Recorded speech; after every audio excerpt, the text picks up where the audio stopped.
partner. Just be getting to know each other, you know, like bonding, like getting tight. No. No way. Yeah. No way. Yeah, I know. No. Are they kosher? They're always kosher, Oh, man. yeah? Okay. Because I don't look at the label. All right. Oh. Yeah, I got a glue. Do not make good. We don't want to hurt you. All right, let's dive into the story of First Shift together.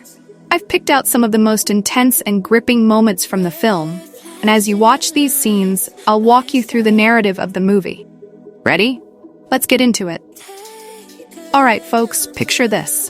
The bustling streets of New York City, where danger lurks around every corner. We're diving into the world of First Shift, a crime drama that follows two cops through a particularly rough day on the job. Our story kicks off at a precinct in the Bronx, where we meet our main characters. There's Dio Russo, a seasoned detective who's used to working alone, and Angela Dutton, a rookie fresh from Atlanta. She's eager, she's energetic, and boy, she's got her work cut out for her. From the get-go, the tension between Dio and Angela is palpable. Russo, who's been working solo on cold cases for years, isn't exactly thrilled about being saddled with a new partner.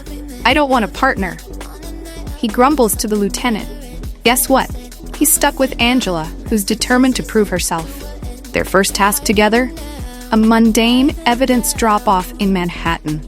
As they drive across the Williamsburg Bridge, Angela, trying to break the ice, starts chatting about her life, her Instagram followers, and her love for yoga.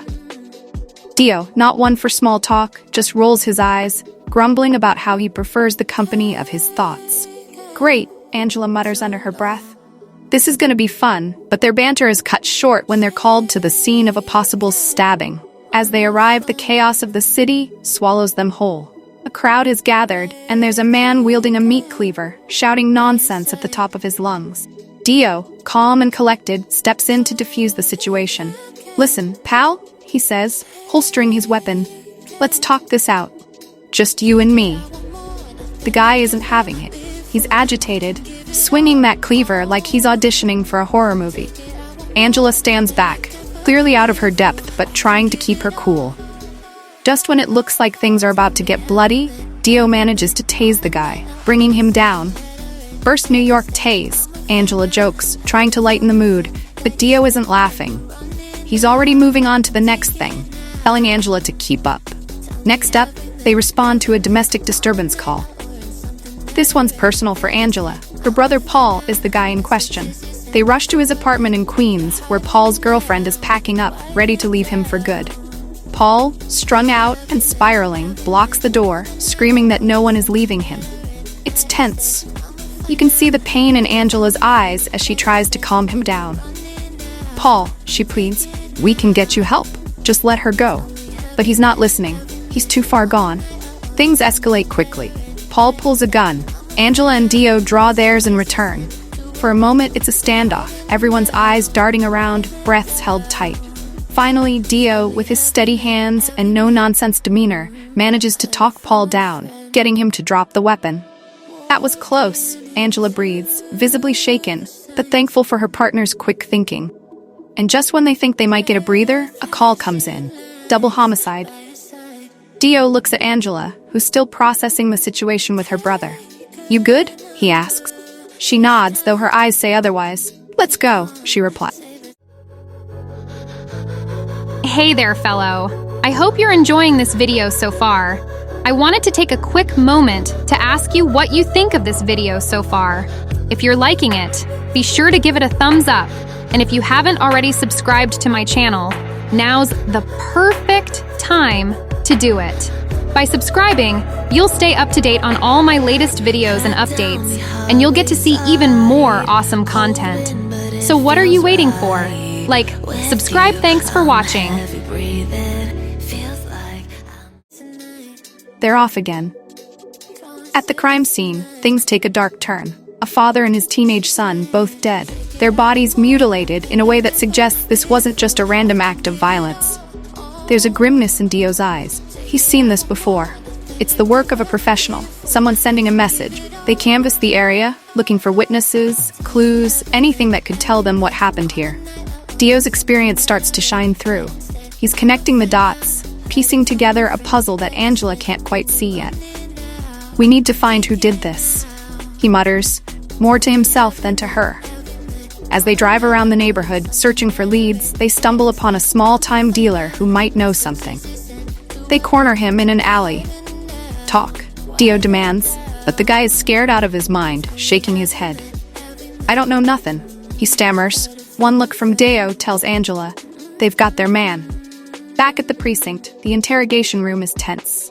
Dio's playing bad cop, leaning in, whispering threats, while Angela, playing the good cop, tries to coax the guy into talking. It's a classic routine, but it works. The dealer cracks. Okay, he spills. "I heard some guys talking about a hit. Said it was gonna go down today. That's all I know, I swear." With this new information, Dio and Angela are back in the car, sirens blaring. They've got a location now, a name. Clock is ticking. As they race through the streets, Angela finally breaks the silence. "Thanks for saving my brother," says quietly. Dio nods, eyes still on the road. "Partners," he replies simply. The day wears on, and our duo is showing signs of fatigue, but there's no stopping now. They track down the hitman to a seedy motel in Brooklyn. It's a risky move, going in without backup, but they don't have time to wait. Dio, ever the strategist, decides to go in first, while Angela covers him from the car. Inside, it's a bloodbath. The hitman, clearly expecting trouble, opens fire as soon as Dio steps through the door. He dives for cover, bullets whizzing past his head. Outside, Angela hears the shots and rushes in, gun drawn. She's scared but focused, adrenaline pumping through her veins. Together, they take down the bad guys in a hail of gunfire. It's over. Dio's panting, covered in sweat. He's alive. Angela's trembling, her first real shootout. "You did good," Dio tells her. "Real good." They cuff the hitmen, read them their rights, and head back to the precinct. It's been a hell of a day. Stabbings, shootouts, and more. But they made it through, and in the process, formed a bond that neither of them saw coming. As they sit in the car, finally catching their breath, Angela looks at Dio. "We're gonna make a good team," she says. Dio just grins, a rare smile breaking across his face. "Yeah," he agrees, "I think we will." And there you have it. That's the first shift for Angela and Dio. A day filled with action, tension, and unexpected camaraderie. But if there's one thing we've learned, it's that being a cop in NYC is never boring. But buckle up, folks. This is just the beginning. And that's a wrap on the story of First Shift. It's a wild ride, filled with all the grit and drama you'd expect from a crime drama set in the heart of New York City. Until next time, stay safe and keep watching.